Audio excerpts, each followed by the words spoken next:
অনুতপ্ত হয়ে যাও। তওবা কবুলের কিছু শর্ত আছে। এক নাম্বার শর্ত হচ্ছে acknowledgement. You have to acknowledge what you have committed. আপনি কি পাপ করছেন আগে ঘোষণা দেন। তওবা কেমনে করবেন শিখায় দেই। প্রথমে ঘোষণা, আল্লাহ আকাশের নিচে জমিনের উপরে আমার চেয়ে বড় পাপী কেউ নাই। সগীরা কবিরা, জেনে না জেনে, ইচ্ছায় অনিচ্ছায়, শিরকে বেদাতি, শয়তানের ধোকায় পড়ে, নফসের ওয়াসওয়াসায় অনেক পাপ করেছি আল্লাহ। আল্লাহ আমি স্বীকার গেলাম আমি পাপী, আমার চেয়ে বড় পাপী কেউ নাই। প্রথমে আপনি স্বীকার যাবেন সব। 2 নম্বরে রিপেন্টেন্স আর নাদামা, অনুতপ্ত হবেন, চোখের পানি ছাড়বেন, অনুতপ্ত হবেন, লজ্জিত হবেন। চোখের পানির দৃশ্য দেখে আল্লাহর বড্ড ভালো লাগে, সুবহানাল্লাহ পড়েন। 3 নম্বরে স্টপ। যে পাপের জন্য তওবা করেছেন স্টপ, অনেক হয়েছে, আর না, থামেন, ওই পাপ কাজ বন্ধ করেন। 3 নম্বরে to hate what you have done. আপনি যেই পাপ করেছেন এটা মন থেকে ঘৃণা করেন, মন থেকে এটাকে ঘৃণা করতে হবে। 5 নাম্বার হচ্ছে to determine that you never repeat this sin in your life again. আল্লাহর ওয়াদা দেন যে আল্লাহ পারতপক্ষে আমার জীবনে এই পাপ আর করব না। তার মানে প্রথমে আপনি স্বীকার গেলেন, 2 নম্বরে অনুতপ্ত হলেন, 3 নম্বরে পাপ কাজ বন্ধ করে দিলেন, 4 নম্বরে পাপ কাজটা মনে প্রাণে ঘৃণা করলেন, 5 নম্বরে আল্লাহর কাছে ওয়াদা দিলেন আল্লাহ আর পাপ করব না। এই 5টা শর্তের আলোকে যদি আল্লাহর কাছে তওবা করেন, তওবা কবুল করবে কে?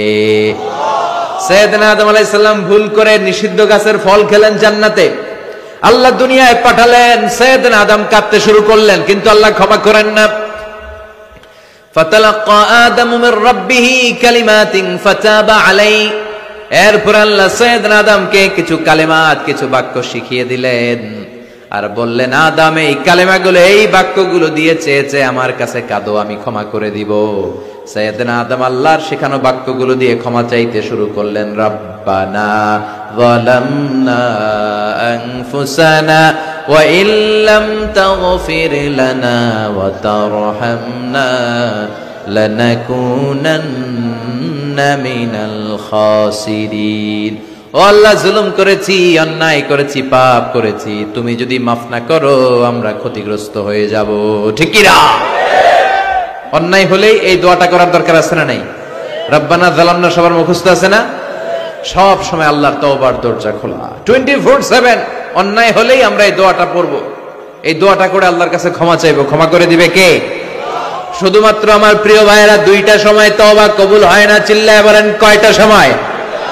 1 নম্বরে বাদাল গারগারা, মালাকুল মাউত যখন রূহ ধরে টান দেয়, মূর্ছ ব্যক্তির বড্ড কষ্ট হয়।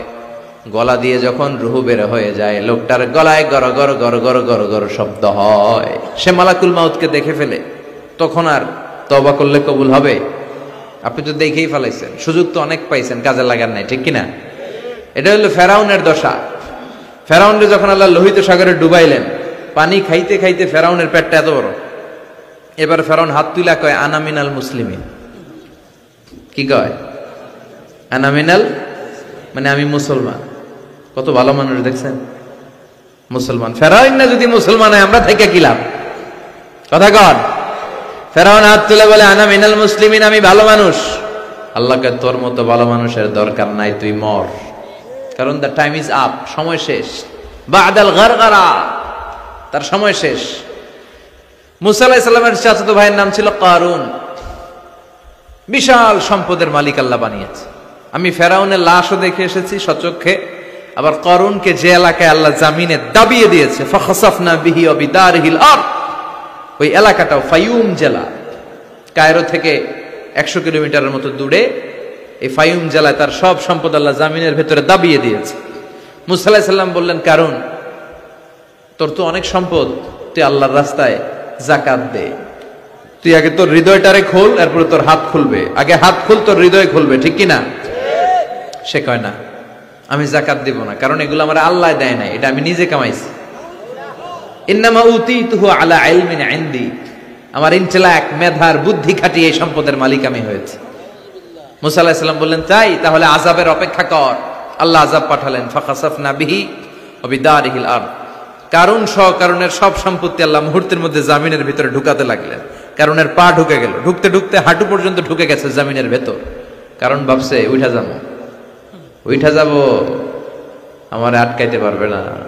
এরপরে কোমর পর্যন্ত গেল, কয় উঠে দাম। এরপরে গলা পর্যন্ত, কয় মুসা সব সম্পত্তি তোরে আর তোর আল্লাহরে দিয়ে দিলাম, আমারে বাঁচা, আমারে। ও মুসা, এতক্ষণ শুধু জাকাতের সম্পত্তি দেয় না, এখন কয় সব তোর, সব তোর আর তোর আল্লাহ, আমারে খালি তুই বাঁচা। এখন তওবা কবুল হবে? ওই যে আনামিনাল মুসলিমিনের স্টাইল আছে না নাই? এজন্য এই গরগরানি মৃত্যুর একেবারে ফাইনাল স্টেজ আসার আগে যদি আপনি ক্ষমা চান, ক্ষমা করবে কে? 2 নাম্বার, বাদা তুলুইশ শামসি মিন মাগরিবিহা, কিয়ামতের আগ দিয়ে পূর্ব দিক থেকে সূর্য না ওঠে, পশ্চিম দিক থেকে সূর্য ওঠা শুরু করে দিবে। তখন যদি তওবা করেন, তওবা কবুল হবে নাকি? এর আগ পর্যন্ত যখনই আল্লাহর ডাক দিয়ে তওবা করেন, তওবা কবুল করে নিবে কে? আমাদের দেশে তওবা পড়ানোর জন্য মাওলানা লাগে। কি লাগে? কই হুজুরে ডাক, ইমাম সাহেবরে ডাক, পীর সাহেব হুজুর রান তওবা পড়া, আছে না নাই? হুজুর নাই তো তওবাও নাই। হুজুর এলাকায় নাই, হুজুর 3 দিন ধরে ছুটিতে আছে, কয় এখন তো তওবা পড়া যাবে না, কারণ হুজুর ছুটিতে। কত বড় ডাকায়! এরকম ডাকায় জড়িত আছে না নাই? তওবা পড়তে হুজুর লাগে? কথা কন। হ্যাঁ, হুজুরের কাছে তওবা পড়েন, পীর সাহেব হুজুরের কাছে তওবা পড়েন, ঠিক আছে, কিন্তু এটা জরুরি না। আপনি আপনার আল্লাহর কাছে ক্ষমা চাইবেন, গুনার কথা স্মরণ করে জায়নামাজটা বিছিয়ে 2 রাকাত নামাজ পড়ে ক্ষমা চান। আপনার কথা শুনে কে? কেউ যেটা শোনে না শুনে কে? কেউ যেটা দেখে না দেখে কে? কেউ যেটা দেয় না দেয় কে? এজন্য হুজুর লাগবে। ইমাম সাহেব হুজুর, মুয়াজ্জিন হুজুর, বড় হুজুর, ছোট হুজুর, পীর সাহেব হুজুর, কাউরে লাগবে? আপনার তওবা আপনি, আমার তওবা আমি। পাপ করলেই মাফ চাবো, এটার নাম তওবা। তওবা মানে to return to your Lord, আল্লাহর কাছে ফিরে আসবেন। আল্লাহর গোলাম আল্লাহর কাছে ফিরে আসবে, এর নাম তওবা। এজন্য আল্লাহ বললেন, গোলাম তুবু ইলাল্লাহি তাওবাতান নাসুহা, একনিষ্ঠ তওবা করো, একনিষ্ঠভাবে ক্ষমা চাও। ক্ষমার মতো ক্ষমা চাইলে সব গুনাহ মাফ করে দিবে কে? প্রতিদিন আমরা তওবা করব, রাজি আছেন? প্রতিদিন ইস্তেগফার করব। কয়বার? কথা হয় না মাতুক্কা? হ্যাঁ, কমসে কম 70 বার চেষ্টা করব। প্রতিদিন পড়ব আস্তাগফিরুল্লাহ। কি পড়ব? আরো জোরে পড়ি আস্তাগফিরুল্লাহ। বিশ্বনবী বলেন, মান লাজিমাল ইস্তিগফার, যে সব সময় ইস্তিগফারের সাথে লেগে থাকে, তার 5টা সওয়াব। 1 নম্বরে জাআলাল্লাহু লাহু মিন কুল্লি দিকিন মাখরাজা, বিপদে পড়লে উদ্ধার করবে কে? ওয়া মিন কুল্লি হাম্মিন ফারাজা, তার জীবনের সব দুশ্চিন্তা দূর করে দিবে কে? তাকে টেনশন মুক্ত করবে কে? আমাদের জীবনে টেনশন আছে না নাই? টেনশন নাই কার কার হাত তোলেন। হ্যাঁ, এই পোলাপান তোকে কি টেনশন? কিরে পড়ালেখা, পড়ালেখা টেনশন? তার মানে টেনশন নাই এমন মানুষ খুঁজে পাওয়া যাবে না। সবার টেনশন আছে। পড়ালেখার টেনশন, আবার কয়েকটার আছে বিয়ার টেনশন, আছে না নাই? বিয়ের সময় হলে বিয়ের টেনশন হওয়াটাই স্বাভাবিক।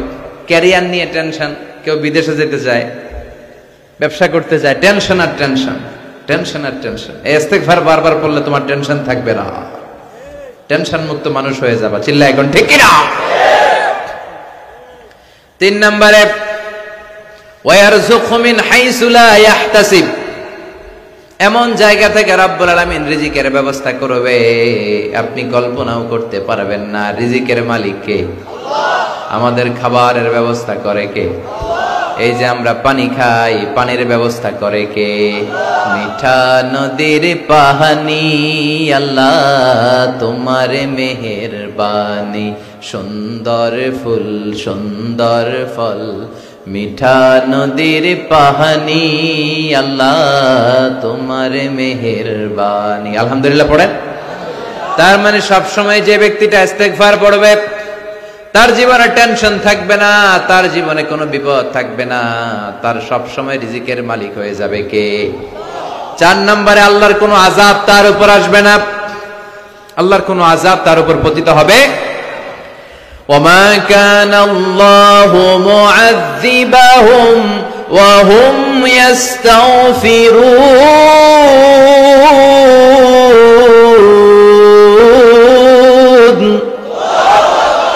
যতক্ষণ আমার বান্দা আমার কাছে ক্ষমা চাইবে, ইস্তেগফার পড়বে, আমার কোনো আযাব তার উপর আসবে না, কোনো আযাব আসবে না। সব ধরনের আযাব থেকে আপনাকে মুক্ত রাখবে কে? 5 নম্বরে আপনারে মুস্তাজাবুদ দাওয়া বানিয়ে দিবে কে? মুস্তাজাবুদ দাওয়া মানে এমন ব্যক্তি, যে ব্যক্তি হাত তুলে দোয়া করতে দেরি হয়ে যায়, দোয়াটা কবুল হতে দেরি হয় না। এদিকে কেউ আছেন মুস্তাজাবুদ দাওয়া, যে হুজুর আমি যখনই হাত তুলে দোয়া করি তখনই আল্লাহ কবুল করে, থাকলেও হাত তুলেন না, এই গোপন জিনিস কাউরে জানায়েন না, ভেজালে পড়বেন, মুস্তাজাবুদ দাওয়া হয়ে যাবে। আজকে বলে রাখি, ইস্তেগফার সব সময় পড়লে কি হবেন? মুস্তাজাবুদ দাওয়া। আপনি দোয়া করা মাত্র কবুল করে নেবে কে? আপনারা ইমাম আহমদ ইবনে হাম্বলের নাম শুনেছেন? হাম্বলি মাযহাবের অনেক বড় আলেম, মুহাদ্দিসুদ দাহর। ওনার বিখ্যাত হাদিসের গ্রন্থ মুসনাদ আহমদ ইবনে হাম্বল একক হাদিসের গ্রন্থ হিসেবে পৃথিবীর সবচাইতে বড় হাদিসের কিতাব। প্রায় 40,000-এর মতো হাদিসের কম্পাইলেশন আছে এখানে, সুবহানাল্লাহ পড়ে। এই মুহাদ্দিস ওনার শেষ জীবনে সব সময় হাদিস লেখা, হাদিস মুখস্থ, হাদিস সংগ্রহের কাজে ব্যয় করেছেন। লম্বা লম্বা সফর করতেন, দেশ থেকে দেশ, দেশান্তরে, এক দেশ থেকে আরেক দেশে তিনি সফরে যেতেন। ওনার সফরের ঘটনায় পাওয়া যায় উনি এক শীতের সিজনে হাদিস সংগ্রহের কাজে সফরে বেরিয়েছেন। প্রচন্ড শীত। উনি এক মসজিদে ঢুকে মাগরিবের নামাজ পড়লেন, এশার সালাত আদায় করলেন।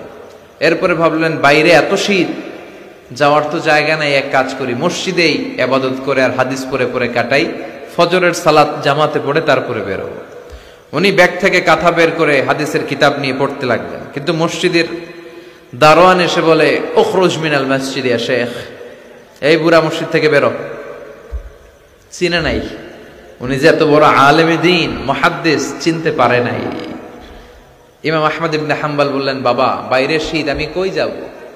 আমি মুসাফির মানুষ, আমি এই মসজিদে ফজরের সালাতও পড়ব, জামাতে পড়ে তারপরে বেরোবো, রাতটা আমারে থাকতে দাও।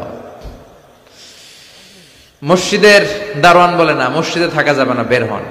ভালো কথায় বের না হইলে ঘাট ধাক্কা দিয়ে বের করে দেন। কি আর করা, উনি ব্যাগ নিয়ে বের হয়ে গেলেন। শীতে কাঁপছেন। হাঁটতে হাঁটতে হাঁটতে হাঁটতে বাইরে দেখলেন যে একটা বাজার, ওই বাজারে এক যুবক রুটি বানায়, সাজ রুটি বিক্রেতা যুবক। তিনি রুটি বিক্রেতার কাছে যেয়ে সালাম দিলেন, আসসালামু আলাইকুম। যুবক বলে, ওয়া আলাইকুম আসসালাম। আহমদ ইবনে হাম্বল বলল, বাবা আমি তোমার রুটির দোকানের পাশে বসে রাতটা কাটাতে চাই, আর তোমার এই চুলা থেকে আগুন পোহাতে চাই, যদি তুমি অনুমতি দাও। যুবক বলে, আহলান ওয়া সাহলান ওয়া মারহাবান বিক ইয়া শেখ, আসেন বসেন, কোনো সমস্যা নাই। আপনি চুলা থেকে আগুন পোহাবেন, এতে আমার ক্ষতি কি? আলহামদুলিল্লাহ পড়েন। আহমদ ইবনে হাম্বল খুশি হয়ে গেলেন। উনি বসলেন, উনি তাপ নিচ্ছেন, আগুন পোহাচ্ছেন, আর দেখতে পাচ্ছেন যুবকটা বারবার পড়ছে আস্তাগফিরুল্লাহ। যুবকটা বারবার কি পড়ছে? আস্তাগফিরুল্লাহ। রুটি বানায় আর পড়ে আস্তাগফিরুল্লাহ। রুটি চুলায় দেয়, পড়ে আস্তাগফিরুল্লাহ। কেউ রুটি কিনতে আসলে তার কাছে রুটি তুলে দেয়, পড়ে আস্তাগফিরুল্লাহ। টাকা নিয়ে ক্যাশ বক্সে ঢুকায়, আর কি পড়ে?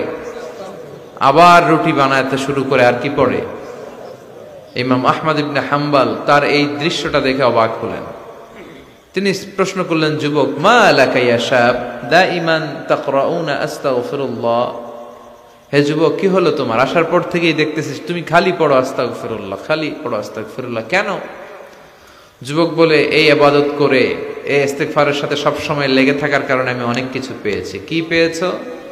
সে বলতে শুরু করলো, আমি মুস্তাজাবুদ দাওয়া হয়ে গিয়েছি। মুস্তাজাবুদ দাওয়া মানে এমন লোক, যে লোক দোয়া করতে দেরি, ওই দোয়াটা কবুল হতে দেরি হয় না। ইমাম আহমদ ইবনে হাম্বল অবাক হলেন। ফাতাআজ্জাবা আহমদ ইবনে হাম্বল ওয়া ক্বাল, আনতা মুস্তাজাবুদ দাওয়া।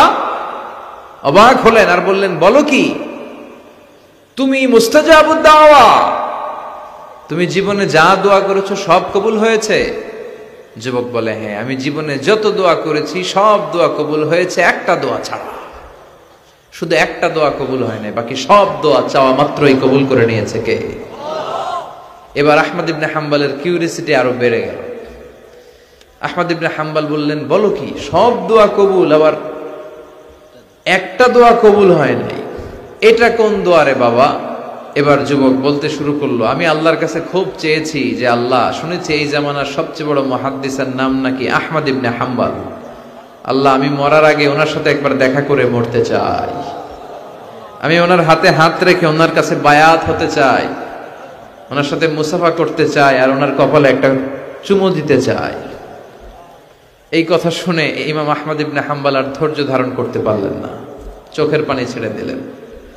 বললেন, যুবক, তোমার এই দোয়াটাও আল্লাহর কাছে কবুল হয়েছে, এই দোয়াটাও কবুল হয়েছে। আনা আহমদ ইবনে হাম্বল, আমি আহমদ ইবনে হাম্বল, মুহাদ্দিসুদ দাহর, এই জামানার সবচাইতে বড় মুহাদ্দিস। আমার সাথে দেখা করার জন্য আমার দরবারে তোমার যাওয়ার দরকার নেই, আমাকে আল্লাহ তোমার দরবারে নিয়ে এসেছে। এজন্য বারবার বারবার সব সময় যদি ইস্তিগফারের সাথে আপনি লেগে থাকেন, আপনারে মুস্তাজাবুদ দাওয়া বানিয়ে দিবে কে? আমি অনেক জায়গায় ইস্তিগফার নিয়ে বয়ান করেছি। এবছর সিলেটে আপনাদের এই প্রোগ্রামে আসার সময় আমি যখন ঢাকা এয়ারপোর্টে, অনেক যুবকরা দৌড়ে এসেছে, হুজুর আপনি মিজানুর রহমান আজহারি না? আমি বলি, হ্যাঁ আমি মিজানুর রহমান আজহারি। বলে, হুজুর আপনার আলোচনা শুনে আমার জীবনে অনেক পরিবর্তন হয়েছে। আর হুজুর আরেকটা কথা, এখন কিন্তু আমি অবসর সময় পাইলে খালি করি আস্তাগফিরুল্লাহ। আমার এসে বলতে শুরু করলো, একজন না এরকম কয়েকজন এসে বলতেছে, হুজুর আমি কিন্তু সব সময় সুযোগ পেলে আস্তাগফিরুল্লাহ পড়ি, সুযোগ পেলে অবসরে ইস্তেগফার পড়ি। ও যুবক, ইস্তেগফার করে তুমিও মুস্তাজাবুদ দাওয়া হতে পারো। অবসর সময়টাকে কাজে লাগাও। গাড়ির জন্য বসে আছি, বাজারের ব্যাগ হাতে নিয়ে যাচ্ছি, অবসর সময় ঘুম আসে না, কি পড়বো? প্রাণ ভরে মন ভরে পড়েন তো আস্তাগফিরুল্লাহ, আবার পড়েন আস্তাগফিরুল্লাহ, আরো জোরে আওয়াজ করে পড়েন আস্তাগফিরুল্লাহ। ইস্তেগফার পড়ার অনেকগুলো পদ্ধতি আছে, সবচেয়ে ছোট ইস্তেগফার হচ্ছে এটা, আস্তাগফিরুল্লাহ। এছাড়া আপনি পড়তে পারেন আস্তাগফিরুল্লাহ আল্লাযী লা ইলাহা ইল্লা হুয়াল হাইয়ুল কাইয়্যুম ওয়া আতুবু ইলাইহি। এই ইস্তেগফারটা যদি কেউ পড়ে, জিহাদের ময়দান থেকে ফিরে আসা কবিরা গুনাহ, আল্লাহ বলে জিহাদের ময়দান থেকে ফিরে এসে কবিরা গুনাহ করেছে, এই লোক যদি এই দোয়া পড়ে তার গুনাহ মাফ করে দিবে কে? আবার সাইয়েদনা আবু বকর বললেন, ইয়া রাসূলুল্লাহ আল্লিমনি দুআআন আদউ বিহি ফি সালাতি, এমন একটা দোয়া, এমন একটা ইস্তেগফার আপনি আমারে শিক্ষা দেন যেই দোয়াটা আমি নামাজে সালাম ফেরানোর আগে পড়ব। বিশ্বনবী বললেন, তুমি পড়ো, আল্লাহুম্মা ইন্নী যালামতু নাফসি যুলমান কাসীরান ওয়া লা ইয়াগফিরুয যুনুবা ইল্লা আনতা ফাগফিরলি মাগফিরাতাম মিন ইনদিক ইন্নাকা আনতাল গফুরুর রহিম। সুবহানাল্লাহ পড়েন। এটাও কিন্তু একটা ইস্তেগফার, জানেন?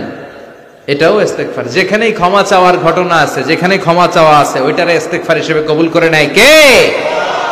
তার মানে এটাও একটা ইস্তেগফার। এইখানে আপনি পড়েন, আল্লাহুম্মা ইন্নী যালামতু নাফসি, আল্লাহ আমি অনেক জুলুম করেছি, যুলমান কাসীরা, এত বেশি জুলুম যার কোনো সীমা নাই, ওয়ালা ইয়াগফিরুয যুনুবা ইল্লা আনতা, আপনি ছাড়া আমার পাপগুলো মাফ করে দেওয়ার কেউ নাই। ফাগফিরলি মাগফিরাতাম মিন ইনদিক, নিজ গুণে আমারে ক্ষমা করে দেন। ইন্নাকা আনতাল গফুরুর রহিম, আপনি ক্ষমাশীল, আপনি মেহেরবান। ঠিক কি না? এটারে আমরা বাংলাদেশে কি বলি? দোয়ায়ে মাসুরা। কি বলি?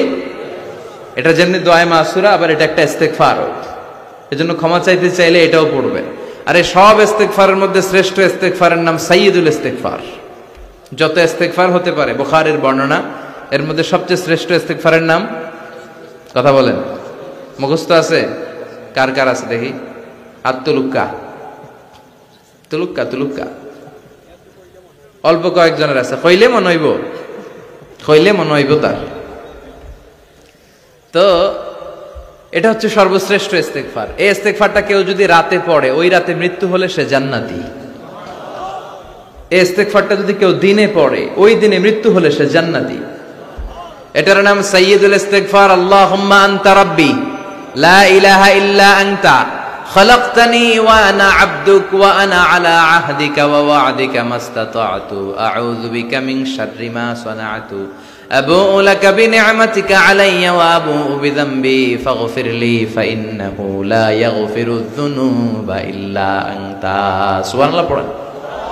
এটা মুখস্থ করতে রাজি আছেন? যাদের মুখস্থ নাই, স্মার্টফোন ব্যবহার করেন না আপনারা?